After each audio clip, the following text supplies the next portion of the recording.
ने 16 लाख जो है वो बैलेट पेपर्स ही रिजेक्ट कर दिए हैं। क्या इलेक्शंस में धांधली हुई है? ये जो वोट पड़े हैं इनको इमरान खान के नाम पर पड़े हैं। अब अफवाफ एंड गैप, ये जो आज़ाद कैंडिडेट्स हैं ये बिक सकते हैं। 6 करोड़ लोग वोट देने के लिए निकला कि रात के रिजल्ट और थे, सुबह तक रिजल्ट और थे। मेरा ख्याल है दोनों में ये एक झगड़े की सूरत हाल पैदा होने वाली। अगर उनको लगता है कि हमारे एरिया में धांधली हुई है तो विद इन 45 डेज, और इससे ये भी साबित होता है कि आपके लीडर्स आपको क्या सिखा रहे हैं।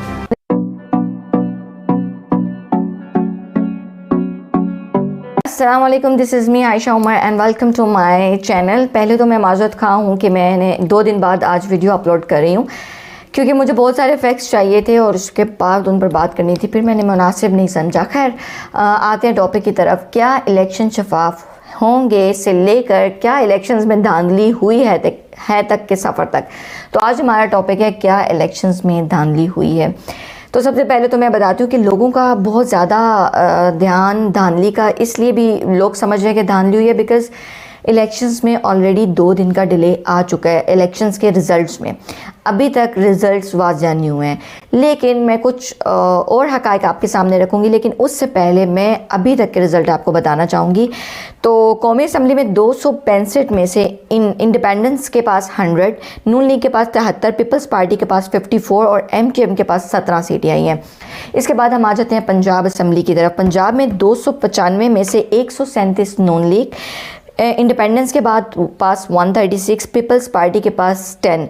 इसके बाद आ जाते हैं सिंध की तरफ। सिंध में 130 सीटों में से पीपल्स पार्टी 83, MQM 28 और इंडिपेंडेंस 14। मतलब पीपल्स पार्टी आगे जा रही है सिंध में अभी तक, और उसके पास कोई नहीं है।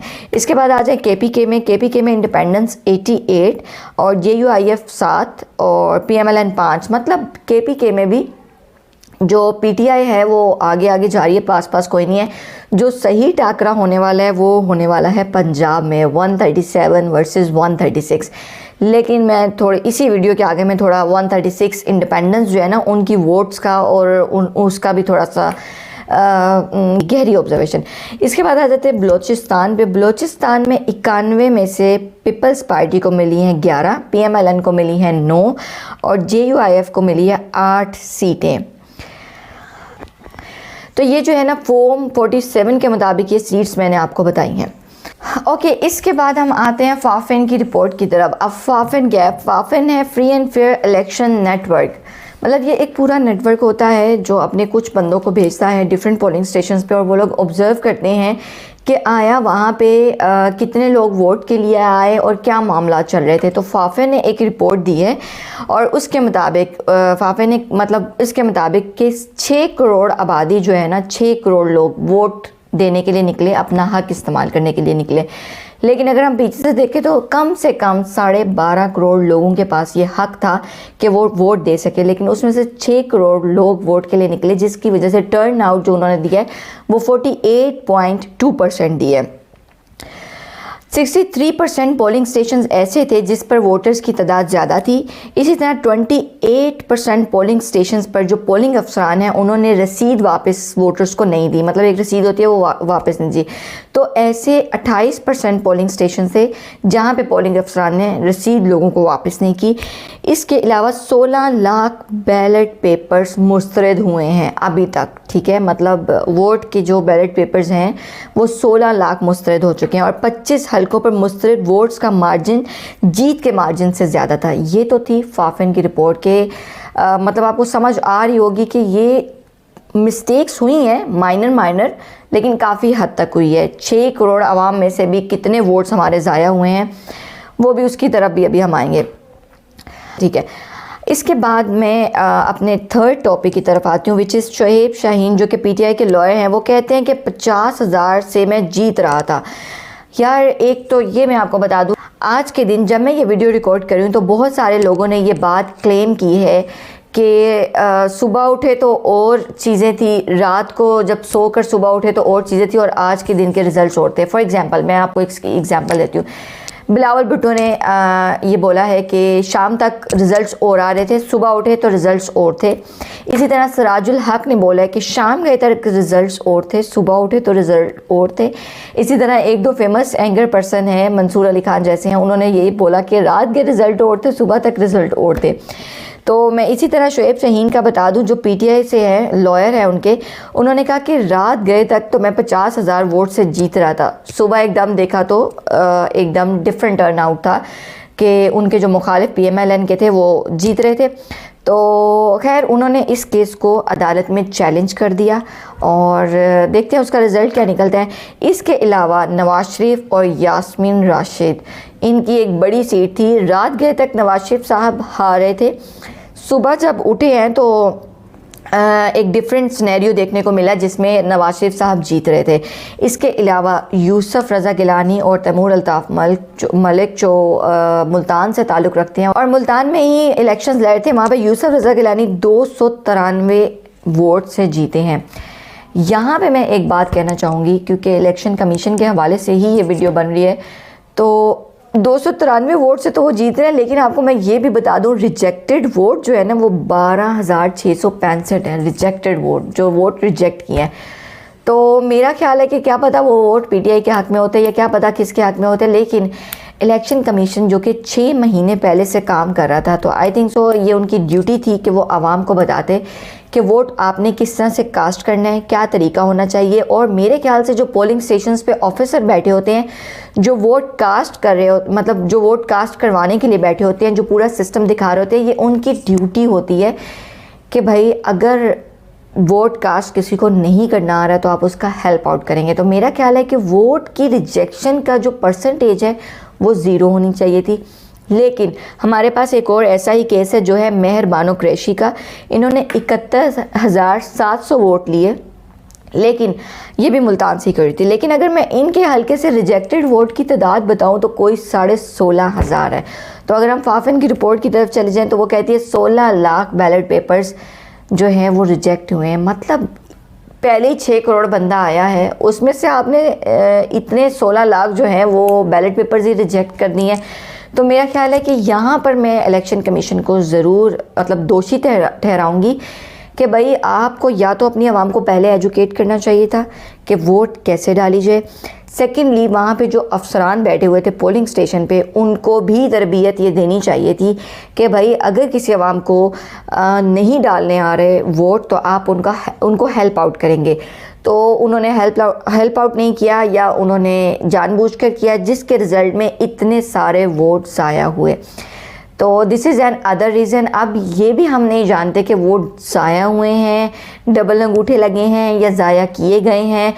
तो मेरा ख्याल है ये भी एक बड़ा इशू है जो कि इलेक्शन कमीशन को फेस करना होगा, या वो फेस करेंगे या फेस कर रहे हैं। उसके बाद हम आ जाते हैं जहाँ पर बहुत सारे वोट रिजेक्ट हुए हैं और जहाँ पर रातों रात रिज़ल्ट्स बदले गए हैं। वहाँ पे बहुत सारे नून लीग के ऐसे रहनुमा हैं जो कि जिन्होंने अपनी हार भी तस्लीम की है और वो हारे भी हैं। फॉर एग्ज़ाम्पल ख्वाजा साद रफ़ीक जो हैं वो लतीफ़ खोसा के ओपोनेंट थे, लेकिन ख्वाजा साद रफ़ीक को हार हुई है। शेख रुहेल असगर साहब को हुई है, वो भी एक नामी ग्रामी नून लीग के चाहने वाले हैं। इसी तरह राना सनाउल्लाह जो कि पूरे पंजाब में नून लीग की सदारत रखते हैं, राना सनाउल्लाह, वो भी अपनी सीट से हाथ धो बैठे। चौधरी निसार वो भी हार गए और खुर्रम दस्तगीर जो कि गुजरांवाला में उनका ठीक ठाक लेना देना था, वो भी खैर अपनी सीट से जा चुके हैं। तो वोटिंग पैटर्न में बहुत से डाउट्स हैं जो मैंने आपको बताए हैं। तो ये डाउट्स अब आवाम को इलेक्शन कमीशन कैसे क्लियर करता है, या आवाम अपने आप को खुद क्लियर करती है या रिज़ल्ट्स क्लियर करते हैं, ये अभी आने वाले वक्तों में पता चलेगा। इसके साथ साथ हमजा शहबाज शरीफ, नवाज शरीफ, मरीम नवाज़ और शहबाज शरीफ, इन चारों ने अपनी अपनी सीट्स जो हैं वो महफूज कर ली है। और लेकिन इनकी सीट्स के जो ओपोनेंट थे, जो इंडिपेंडेंट ओपोनेंट थे, उन्होंने जो है वो चैलेंज कर दिया है इनके अगेंस्ट। इसके बाद मैं आ जाती हूँ इंडिपेंडेंट लोग जो खड़े हुए थे, जो जिसको हम कहते हैं आज़ाद उम्मीदवार। मैं थोड़ा सा क्लियर करती चलूँ, आज तक पाकिस्तान की हिस्ट्री में आज़ाद उम्मीदवारों को इतने ज़्यादा वोट नहीं पड़े जितने इस बार पड़े हैं।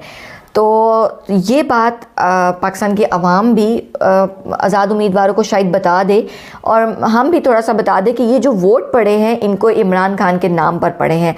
और जो इमरान खान के कैंडिडेट्स थे वो तो थे, लेकिन मैं एक बात और क्लियर करती जाऊँ आवाम को कि याद रहे कि बल्ले का निशान छीन लिया गया था। PTI as a party elections में खड़ी नहीं हुई थी, तो ये जितने भी आज़ाद उम्मीदवार हैं यही इलेक्शंस में खड़े हुए थे जिनको आवाम ने वोट किया, वो भी इमरान खान के नाम पर। तो मैं इन तमाम लोगों को ये बताती जाऊँ कि ये जो रिज़ल्ट्स अभी आ रहे हैं और इसके बाद जो हुकूमत बनेगी, there are the chances, I am not sure but there are the chances कि ये आज़ाद उम्मीदवार अपना ईमान बेच दें या अपनी सीट बेचते हैं, क्योंकि उनको फ़ायदा होगा, जो भी हुकूमत आ रही होगी वो उसको सीट्स बेच सकते हैं। तो अगर पाकिस्तान की अवाम ये सोच कर बैठी है कि ये जो कैंडिडेट्स हैं ये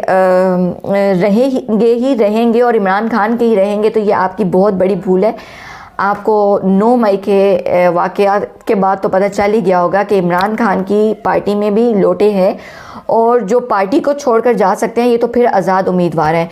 तो देयर आर द चांसेस जो कि पार्टी के अंदर चल रहे हैं कि पीपल्स पार्टी या नून लीग इन कैंडिडेट्स के साथ बातचीत करेगी और इनसे वोट लेने की कोशिश करेगी और इनको ख़रीदने की कोशिश करेगी चंद इवज़, पैसों के इवज़। तो ये मैं पाकिस्तान के अवाम को बता दूं, आई थिंक सो पाकिस्तान के अवाम का समहाउ जो इमरान खान को सपोर्ट कर रहे हैं उनका थोड़ा सा प्रेशर इन कैंडिडेट्स पर जाना चाहिए ताकि वो अपनी सीट्स को ना बेच सके मेरे हिसाब से, क्योंकि अभी आपको खुश होने की ज़रूरत नहीं है, ये कैंडिडेट्स बिक सकते हैं। मैं बार बार इस बात को रिपीट कर रही हूँ, ये जो आज़ाद कैंडिडेट्स हैं ये बिक सकते हैं। इसके बाद आ जाते हैं मुस्लिम लीग नून मतलब के कायद मियां नवाज शरीफ साहब की तकरीर की तरफ। उन्होंने आज स्पीच की हेडक्वार्टर पे खड़े होके, लेकिन इसको विक्ट्री स्पीच तो नहीं कह सकते, लेकिन ये कह सकते हैं कि बस उन्होंने स्पीच की और उन्होंने कहा कि मैं अपने भाई शहबाज शरीफ को कहा है कि वो पीपल्स पार्टी से भी बातचीत करें और दूसरी बाकी जमातों से बातचीत करें ताकि इत्तेहादी एक जो हुकूमत है उसको लाया जाए। तो मेरे ख्याल से कि अभी पीपल्स पार्टी की और पीएमएलएन की आपस में बातचीत चल रही है, लेकिन still we are not sure, क्योंकि वो इंडिपेंडेंट जो कैंडिडेट्स हैं उनको भी ले सकते हैं और आपस में भी आ सकते हैं। लेकिन उसमें भी मैं आपको एक बात बताती जाऊं, क्योंकि पीएमएलएन और पीपल्स पार्टी हैं, पीपल्स पार्टी से बिलावल भुट्टो को नामज़द किया गया प्राइम मिनिस्टर के लिए और पीएमएलएन से नवाज शरीफ खुद होंगे प्राइम मिनिस्टर के लिए। तो मेरा ख्याल है दोनों में ये एक झगड़े की सूरत हाल पैदा होने वाली है कि प्राइम मिनिस्टर कौन बनेगा अगर दोनों हुकूमत में आए तो। इसके अलावा इलेक्ट्रॉनिक वोटिंग का जो है वो एक ज़रिया स्टार्ट होना चाहिए था। ये आज सदर ममलकत जो हैं आरिफ अलवी साहब, खैर से उन्होंने कह दिया ये बात कि मैं इसलिए कह रहा था इलेक्ट्रॉनिक वोटिंग आनी चाहिए। मेरे ख्याल से इलेक्ट्रॉनिक वोटिंग ये लोग खुद ही नहीं लेकर आते, वो इसलिए नहीं लेकर आते। फिर ये जो बैलेट पेपर्स रिजेक्ट करना, वोट को बैलेट पेपर से छेड़छाड़ करना, वोट्स ऐड करना, ये फिर किस तरह ये लोग फेस करेंगे। हालांकि इलेक्ट्रॉनिक वोटिंग अगर मुतारिफ़ करवाई जाती पाकिस्तान में तो फ़ौरन जैसे जैसे अंगूठे लगते वैसे वैसे इलेक्ट्रॉनिक वोटिंग के रिज़ल्ट आते रहते और तकरीबन शाम तक सारे रिज़ल्ट्स क्लियर होते हैं। लेकिन मुझे नहीं पता कि इलेक्शन कमीशन को पाकिस्तान में 75 साल हो गए हैं, 75 साल को भी छोड़ दें, आखिरी 25 सालों से आपने अभी तक इलेक्ट्रॉनिक वोटिंग का निज़ाम क्यों नहीं मुतारिफ़ करवाया। 6 महीने इलेक्शन कमीशन को दिए गए और इलेक्ट्रॉनिक वोटिंग पे मैं आपको ये भी बता दूं उसमें कम पैसे लगते हैं as compare to this manual voting. खैर उसके बाद हम लोग आते हैं उन तमाम लोगों को ये इन्फॉर्मेशन देने के लिए कि जो लोग अपने रिज़ल्ट से खुश नहीं हैं, जो कैंडिडेट्स इनको लगता है कि उनकी हार हुई है, रिज़ल्ट कुछ और थे, वो सेक्शन 139 और 142 के तहत दरख्वास्त दायर कर सकते हैं और विद इन 45 डेज़, मतलब अभी 45 दिन, इलेक्शंस के बाद 45 दिन तक उनके पास ये पावर है कि सेक्शन 139 और 142 के तहत वो अपनी दरख्वास्त दायर कर सकते हैं। तो सेक्शन 144 के तहत उनको शवाहिद देने होंगे धांधली के। अगर उनको लगता है कि हमारे एरिया में धांधली हुई है तो विद इन 45 डेज़ उनको ये काम करना होगा, अपनी दरख्वास्त दायर करनी होगी। मैंने सेक्शंस बता दिए, 139 142 के तहत आपको दरख्वास्त देनी होगी और 144 के तहत आपको शवाहिद भी लाने होंगे। इसके बाद आ जाते हैं एक और मौके की तरफ, विच इज़ फिरदौस आशिक अवान। 2021 की तरह अभी फिर फिरदौस आशिक अवान ने एक पुलिस वाले को ज़ोर से थप्पड़ मारा है और खैर इलेक्शन कमीशन ने उनको बुला तो लिया है, लेकिन स्टिल मैं ये कहना चाहती हूँ कि भाई आप कौन होती हैं किसी को थप्पड़ मारने वाली। यही तो बात है इस मुल्क की। जितने भी पॉलिटिशियंस हैं वो ये नहीं समझते कि हमारी ये ड्यूटी है, हम इस कौम के मुहाफ़िज़ हैं, हम यहाँ पे कौम के सरकारी नौकर हैं। वो कहते हैं हम तो कौम के सरकारी बादशाह हैं। तो मेरा ख्याल है आपका ये वडेरा सिस्टम अब ख़त्म होना चाहिए। आप किसी सीट पर बैठकर एक पुलिस वाले को थप्पड़ मार रहे हैं जो कि एक सरकारी मुहाफ़िज़ है। तो और ये भी पुलिस वालों की अपनी गलती है, ये भी मैं बता दूं। ये पुलिस वालों के जितने बड़े बड़े आईजी अफसरान ये सब बैठे हुए हैं, ये अगर एक आंख डालकर इन पॉलिटिशियंस को आंख में आंख डालकर ये बताए कि भाई आप हमें नहीं मार सकते, हम पर हुक्म नहीं चला सकते, तो आई थिंक सो इन पर कोई भी हाथ नहीं मारेगा या हाथ नहीं चलाएगा। लेकिन क्या करेंगे, पुलिस वालों ने इतनी छूट खुद दी हुई है कि कोई भी पॉलिटिशियन वो उठकर किसी को थप्पड़ मार दे। और इससे ये भी साबित होता है कि आपके लीडर्स आपको क्या सिखा रहे हैं। तो ये तो थी मेरी पूरी वीडियो जिसमें उन्होंने कहा कि जो इलेक्शन की धांधली है ना वो सतही लेवल पे कम हुई है। सतही लेवल मतलब मौके पे कम हुई है। उसके बाद आरओ ने जो चेंजेस की हो वी डोंट नो। लेकिन अभी तक पीटीआई के बहुत सारे लोग ये क्लेम करते हैं कि इलेक्शंस में धांधली हुई है और मुख्तलिफ़ जगहों पे मुख्तलिफ़ शहरों पे उन्होंने एहतजाज भी किए हैं। लेकिन साथ ही साथ गौहर खान और अलीमा खान का आज के जब तक ये वीडियो रिकॉर्ड हो रही है उनके बयान के मुताबिक ये कहना है कि हम 180 सीटें ले चुके हैं और हम ही हुकूमत बना रहे हैं। लेकिन उसके बाद दोबारा हम वापस आते हैं इसकी तरफ कि क्या इलेक्शंस में धांधली हुई है। तो मैं आपको बताती चलूँ, इलेक्शंस का रिज़ल्ट लेट आना, इलेक्शंस के 16 लाख बैलेट पेपर्स की रिजेक्शन, बहुत सारे वोट्स की रिजेक्शन, उसके बाद जिस तरह से बिलावल भुट्टो, सराजुल हक साहब और यूरोपीय यूनियन, आलमी जराइद ये सब क्लेम कर रहे हैं कि रात शाम तक रिज़ल्ट्स और थे और सुबह गए रिज़ल्ट्स और हैं। तो देयर आर द चांसेस कि धांधली हुई है। लेकिन मैं आपको ये भी बताती चलूँ, धांधली से ज़्यादा चीज़ें जो किसी को फेस करनी पड़ेंगी वो ये फेस करनी पड़ेंगी कि ये इंडिपेंडेंट कैंडिडेट्स अपने आप को बेच ना दें, अपने ईमान को बेच ना दें, क्योंकि इन सब को वोट इमरान खान के नाम पर पड़े हैं। जितने भी लोग हैं इनको अवाम ने वोट इमरान खान के नाम पर दिए हैं। हिस्ट्री में आज तक ऐसा नहीं हुआ कि इतने ज़्यादा आज़ाद उम्मीदवार को इतने ज़्यादा वोट पड़े जितने आज के दिन पड़े हैं। और अगर मैं अपनी इजहार राय दूँ तो ये बात है कि मैं भी रात 2 बजे तक जागती रही और मैं देखती रही और तब तक तो सभी हार ही रहे थे, लेकिन सुबह उठकर रिज़ल्ट्स और थे और यही बाकी रहनुमाओं ने भी क्लेम किया है। खैर हम इसकी डिटेल्स में नहीं जाते, हम इलेक्शन कमीशन से थोड़ी सी रिक्वेस्ट करते हैं कि इस बार के इलेक्शंस में तो जो हुआ सो हुआ। मेरा ख्याल है कि इलेक्शन कमीशन को अगले आने वाले वक्त के लिए अपने आप को प्रिपेयर करना चाहिए ताकि वो इलेक्ट्रॉनिक वोटिंग की तरफ आ सकें। और इलेक्ट्रॉनिक वोटिंग से बेहतर कोई वोटिंग नहीं है अभी तक, ताकि आप आवाम का एतमाद भी हासिल करें। इस वक्त आपके मुल्क में सबसे ज़्यादा ज़रूरी चीज़ है आवाम का एतमाद हासिल करना। तो ये जो शऊर आवाम के अंदर आया है, खैर बदतमीज़ी वाला शऊर नहीं, जो थोड़ा बहुत ये शऊर आया है कि हम भी एक जागती कौम है, हमें जागना चाहिए। तो मेरा ख्याल है वो एतमाद हासिल करना बहुत ज़रूरी है और वो सिर्फ इलेक्ट्रॉनिक वोटिंग के ज़रिए आएगा। अभी तक बहुत सारी जगहों में कहा जाता है 15 फरवरी को दोबारा इलेक्शंस करवाए जाएंगे।